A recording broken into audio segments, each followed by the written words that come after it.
సూర 100 సూర ఆదియాత్ ఆయతులు 11 అవతరణ మక్కాలో అనంత కరుణామయుడు అపార కృపాశీలుడు అయిన అల్లాహ్ పేరుతో ప్రారంభిస్తున్నాను. నురుగులు క్రక్కుతూ వగర్చుతూ పరుగెడుతూ తమ డెక్కలతో నిప్పురవ్వలను చెరుగుతూ పోయి తెల్లవారేటప్పటికీ మెరుపుదాడి చేసేవి గుర్రాలు సాక్షిగా. ఆ సమయంలో అవి దుమ్ము ధూళి కూడా రేపుతాయి. అదే స్థితిలో అవి ఏదైనా జన సమూహంలోకి జొరబడతాయి కూడా.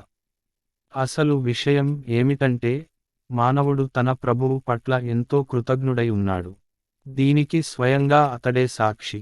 అతడు సిరిసంపదల వ్యామోహంలో పూర్తిగా మునిగిపోయాడు. సమాధులలో పాతిపెట్టబడి ఉన్నది వెలికి తీయబడే సమయాన్ని గురించి అతనికి తెలియదా? ఇంకా హృదయాల్లో దాగి ఉన్నవాటిని బయటికి తీసి పరిశీలించే వేళను గురించి అతనికి తెలియదా? నిశ్చయంగా ఆ రోజున వారి ప్రభువు వారిని గురించి పూర్తిగా తెలుసుకుని ఉంటాడు. సూర 100 సూర ఆదియాత్ ఆయతులు 11 అవతరణ మక్కాలో అనంత కరుణామయుడు అపార కృపాశీలుడు అయిన అల్లాహ్ పేరుతో ప్రారంభిస్తున్నాను.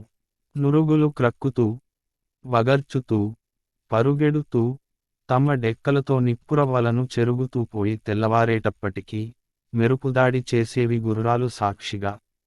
ఆ సమయంలో అవి దుమ్ము ధూళి కూడా రేపుతాయి. అదే స్థితిలో అవి ఏదైనా జన సమూహంలోకి జొరబడతాయి కూడా. అసలు విషయం ఏమిటంటే మానవుడు తన ప్రభువు పట్ల ఎంతో కృతజ్ఞుడై ఉన్నాడు. దీనికి స్వయంగా అతడే సాక్షి. అతడు సిరిసంపదల వ్యామోహంలో పూర్తిగా మునిగిపోయాడు. సమాధులలో పాతిపెట్టబడి ఉన్నది వెలికి తీయబడే సమయాన్ని గురించి అతనికి తెలియదా? ఇంకా హృదయాల్లో దాగి ఉన్నవాటిని